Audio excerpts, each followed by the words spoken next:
শিক্ষার্থী বন্ধুরা, আজকে আমরা শিখব চেঞ্জিং সেন্টেন্স, যেটাকে আমরা অনেকে ট্রান্সফরমেশন অফ সেন্টেন্স, আবার অনেকে কনভার্সন অফ সেন্টেন্স বলে থাকি।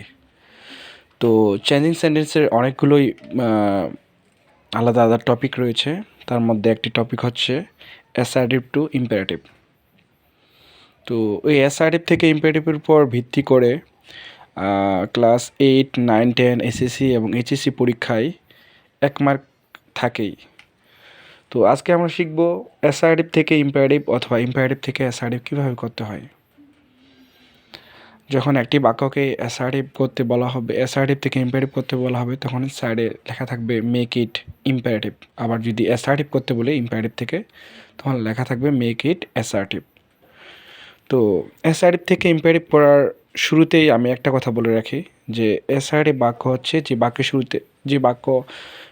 বাক্যের শুরুতে সাবজেক্ট থাকে এবং শেষে থাকে ফুল স্টপ, সে বাক্যকে আমরা অ্যাসার্টিভ বলি। এইসব বাক্য দিয়ে সাধারণত কোনো তথ্য বর্ণনা করা হয়। আবার ইম্পারেটিভ বাক্য হচ্ছে সেসব বাক্য যেসব বাক্যের শুরুতে কোনো সাবজেক্ট থাকে না, সাধারণত ভার্ব দিয়ে শুরু হয়, এবং যেসব বাক্য দ্বারা কোনো আদেশ, উপদেশ, অনুরোধ, অনুমতি, হুঁশিয়ারি, নির্দেশনা ইত্যাদি প্রকাশ করা হয়।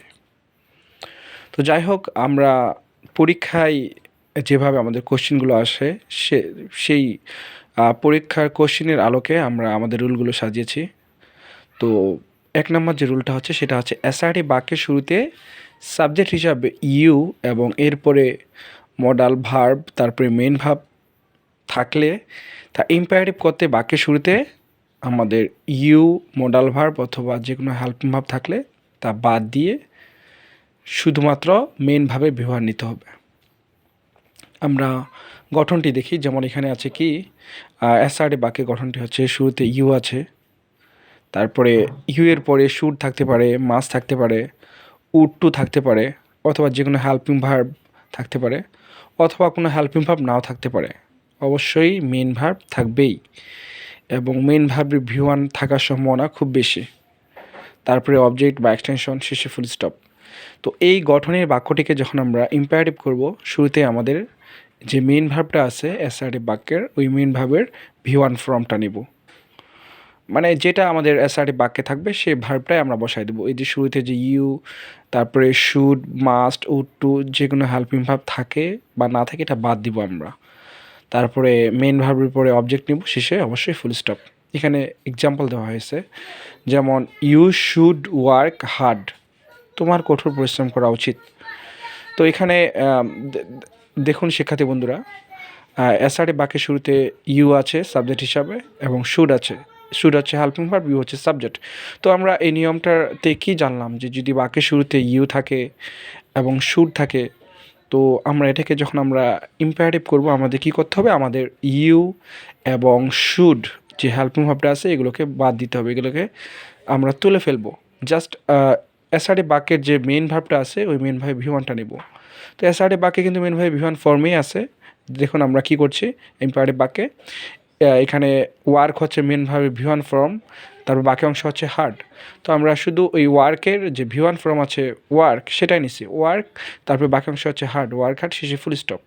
কারণ অ্যাসার্টিভ বাক্যের শেষে ফুল স্টপ বসে এবং ইম্পারেটিভ বাক্যের শেষেও ফুল স্টপ বসে। এখানে আরেকটা কথা বলে রাখা ভালো যে আমরা যখন চেঞ্জিং সেন্টেন্স করি, এক ধরনের বাক্য থেকে অন্য ধরনের বাক্যতে রূপান্তর করি, আমরা জাস্ট শুধু আমরা সেন্টেন্সের গঠনটা চেঞ্জ করি, কিন্তু আমাদের মূল অর্থের কোনো পরিবর্তন হয় না। এবং তোমার কঠোর পরিশ্রম করা উচিত, কঠোর পরিশ্রম করো, মেইন অর্থ যদি আমরা দেখি, মেইন অর্থ প্রায় সেম, কোনো খুব একটা পার্থক্য নেই।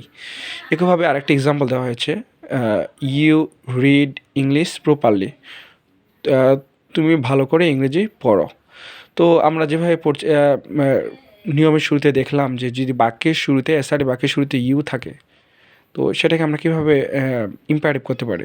অবশ্যই আমাদের মেন ভার্ব V1 ফর্ম নিতে হবে। যেমন এখানে মেন ভার্ব হচ্ছে আপনার রিড, তো রিডের পরে বাকি মানে অ্যাসার্টিভ বাক্যের মেন ভার্বটা নেওয়ার পরে বাকি যতটুকু ওয়ার্ড আছে, যতটুকু অংশ আছে সেগুলো আমরা নিয়ে নিব। যেমন রিড ইংলিশ প্রপারলি। তো এই অ্যাসার্টিভ বাক্যে কিন্তু হেল্পিং ভার্ব নেই, ইউ এর পরে হেল্পিং ভার্ব নেই। আমি যেমনটি বলেছিলাম যে সবসময় অ্যাসার্টিভ বাক্যে হেল্পিং ভার্ব থাকবেই, এমনটি আসলে বাধ্যতামূলক নয়, অনেক সময় নাও থাকতে পারে। তো এখানে তোমাদের জন্য একটা প্র্যাকটিস আমি রাখছি, যেমন অনেক সময় আবার আমরা তো এর পূর্বে দুটো এক্সাম্পল করলাম জাস্ট অ্যাসার্টিভ থেকে ইম্পারেটিভ। তো 3 নম্বরে সি নম্বরে যে আমি ইয়াটা রাখছি, আমি আমি ইম্পারেটিভ একটা বাক্য আছে, এই ইম্পারেটিভ বাক্যটাকে এখন আমরা কিভাবে অ্যাসার্টিভ করতে পারি।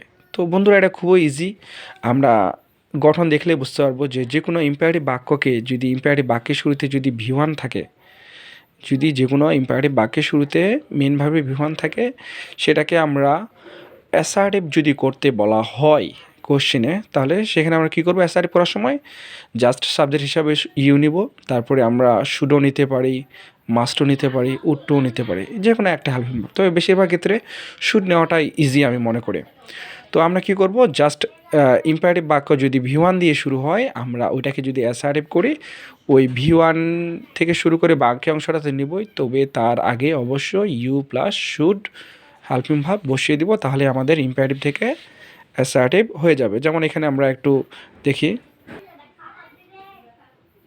দেখো তাহলে আমি কি করলাম, আমি জাস্ট হেল্প আছে, হেল্প V1, এই V1-এর আগে জাস্ট সাবজেক্ট হিসাবে শুড নিলাম এবং হেল্পিং ভার্ব হিসাবে সাবজেক্ট হিসাবে ইউ নিলাম এবং হেল্পিং ভার্ব হিসাবে শুড নিলাম।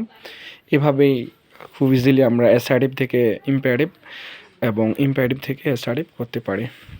ধন্যবাদ বন্ধুরা সঙ্গে থাকার জন্য। আশা করি সবাই পরে আরও সুন্দর সুন্দর ক্লাস পাওয়ার জন্য আমার চ্যানেলটাকে সাবস্ক্রাইব করে রাখবে, এবং সেই সাথে তোমাদের কোন টপিকে তোমরা ক্লাস পেতে চাও তা তোমরা অবশ্যই কমেন্টে লিখবে। ধন্যবাদ সবাইকে।